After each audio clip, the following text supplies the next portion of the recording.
Hər vaxtınız xeyir olsun. ATV Xəbərin saat 14-də olan buraxılışını təqdim edirik. İndeksləşmə nəticəsində orta aylıq pensiya məbləği 543 manatdan 593 manata, yaşa görə olan orta aylıq pensiya məbləği isə 578 manatdan 631 manata yüksələcək. Yeni pensiya artımları üçün illik əlavə olaraq 640 milyon manat vəsait ayrılıb. 1 milyon 100 min vətəndaşın pensiyası indeksləşdirilərək artırılır. Artımlar yanvar ayı üçün nəzərə alınıb və fevral ayının artımı ilə birgə ödəniləcək. Sığorta olunanların fərdi hesablarında 2026-cı il yanvarın 1-nədək qeydə alınan pensiya kapitalları da avtomatik olaraq indeksləşdirilib, 5,6% artırılır. Artım yalnız ümumi şərtlərlə pensiya alan vətəndaşlara deyil, qulluq stajına görə əlavələr alan pensiyaçıları da əhatə edir. Pensiyaların indeksləşdirilməsi orta aylıq nominal əmək haqqının illik artım tempinə əsaslanır.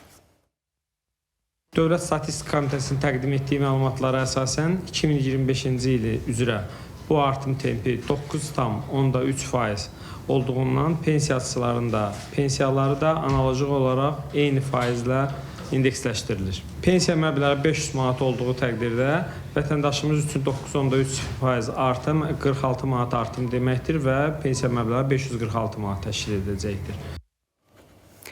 Lənkəranda ahıl yaşlı şəxslərin təqaüd kartlarını talayan əvvəllər məhkum olunan Coşqun Hüseynov saxlanılıb. Məlum olub ki, o bankomatların yaxınlığında dayanaraq kömək üçün ona müraciət edən yaşlı şəxslərin kartlarını alıb, onlara içində vəsait olmayan başqa kartlar qaytarıb. Daha sonra isə o əldə etdiyi kartlardakı vəsaiti nağdlaşdırıb. Coşqun Hüseynov bu üsulla 6 təqaüdçinin 2389 manatını ələ keçirib. İsmayıl rayonunda narkotiklərin satışı ilə məşğul olan Söhbət İsmayılov saxlanılıb. Ondan 2 kilograma yaxın marixuana və çətənə toxumlar aşkarlanıb. Araşdırmalarla onun narkotik vasitələri meşə massivində satış məqsədi ilə gizlətdiyi müəyyən olunub. Faktla bağlı barəsində həbs qəti imkan tədbiri seçilib. Qaradağ rayonu Qobustan qəsəbəsində yerləşən restoran müştərilər içəridə olarkən yandırılıb. Məlumata görə 2 nəfər arasında yaranan mübahisə davaya çevrilib. Sonra tərəflərdən biri benzini obyektə tökərək yanğın törədib, ardınca isə müştərilərin hadisə yerini tərk edə bilməməsi üçün qapını da bağlayıb. Müştərilər isə iaşə obyektinin mətbəx qapısından qaçaraq xilas olublar.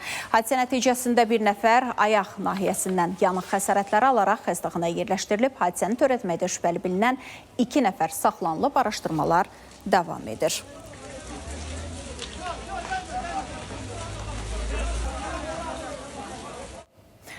Ötən il 1016 yanacaq doldurma məntəqəsində monitorinq aparılıb. Yoxlamalar əsasında 35 yanacaq doldurma məntəqəsinin istismarı məhdudlaşdırılıb, 33 yanacaq doldurma məntəqəsi cərimə edilib. 2025-ci il ərzində görülən işlərə dair mətbuat konfransında Fövqəladə Hallar Nazirliyinin sənayedə işlərin təhlükəsiz görülməsi və Dağ Mədən Nəzarəti Dövlət Agentliyinin rəisi Vüsal Ağayev bildirib ki, küstar üsulla hazırlanmış müəyyən standartlara cavab verməyən qurğular qeydiyyata alınmır.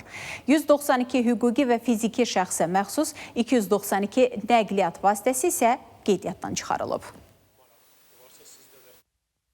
3561 təhlükə potensiallı obyektdə istismar olunan 37569 qurğu və avadanlıq üzrə texniki müayinələr aparılmış və bu müayinələrin nəticələri əsasında 6603 akt tərtib edilmişdir.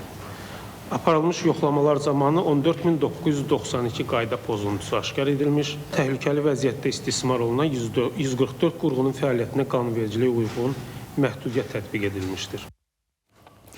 Ağıllı telefonlar, sosial media, internet oyunlarının uşaq və yeniyetmələrin tərbiyəsinə mənfi təsirləri gündən-gün artır. Milli Məclisdə təhsil haqqında qanuna dəyişikliyin müzakirəsi zamanı qeyd edilib ki, uşaq və yeniyetmələrin bu zərərli təsirlərdən qorunması məqsədi ilə tənzimləyici mexanizmlərə ehtiyac var. Xüsusilə bir sıra internet oyunları var ki, onlarda ölkədə sərbəst istifadənin qarşısının alınması barədə düşünülməlidir. Bu imkanların məhdudlaşdırılmasına ciddi ehtiyac var. Bir sıra Avropa ölkələri, o cümlədən İtaliya və İspaniyada artıq bu istiqamətdə qərar və qanunların qəbul olunmasına da başlanılıb. Azərbaycanda da bu istiqamətdə işlərə başlanılmasına ehtiyac duyulur. Dünya gündəminə nəzər salaq, Birləşmiş Ştatlar texnologiyası Ermənistana gələcək. Bu barədə Birləşmiş Ştatların vitse-prezidenti J.D. Vance İrəvanda Ermənistan baş naziri Nikol Paşinyanla birgə mətbuat konfransında bildirib. TRIP fondu vasitəsilə Ermənistana ilkin mərhələdə 5 milyard dollarlıq ilkin investisiya, ikinci mərhələdə isə daha 4 milyard dollarlıq investisiya yatırılacaq.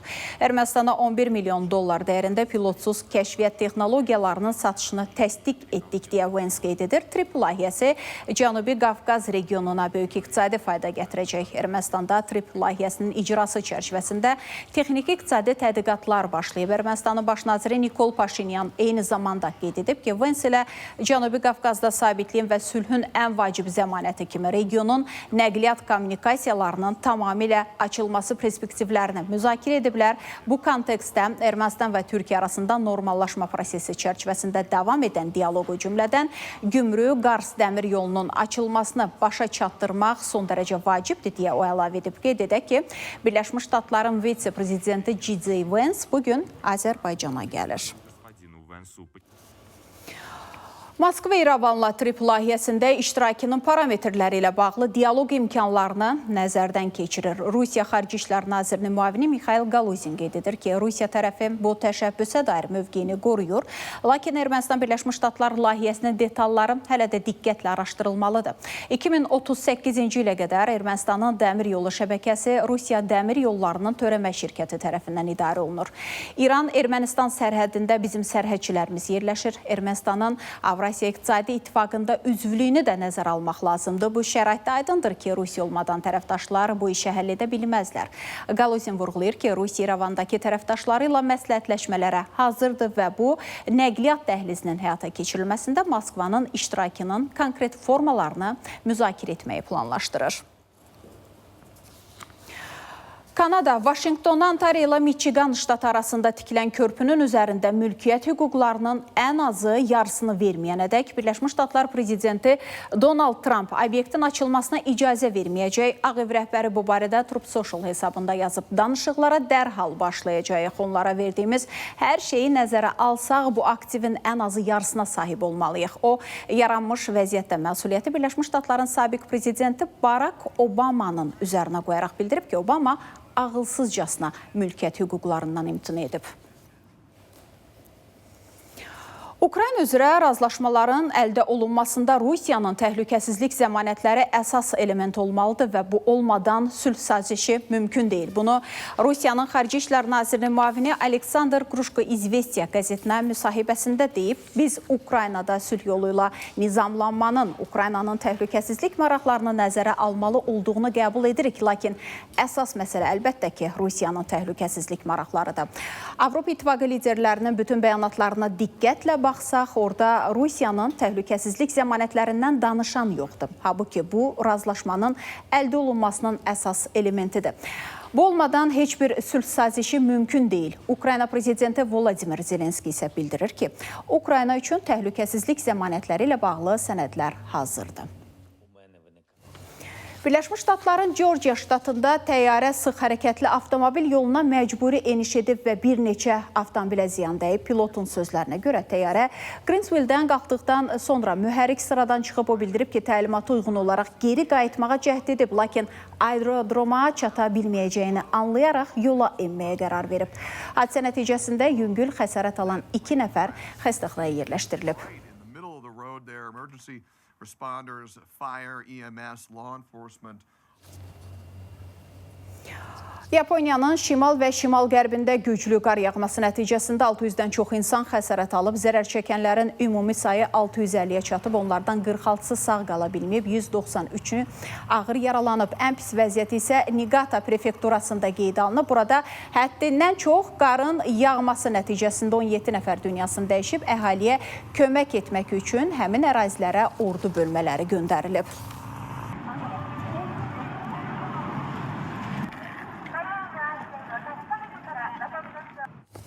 ATV Xəbərin saat 14-də olan buraxılışını təqdim etdik. Sağ olun, sağlıqla qalın.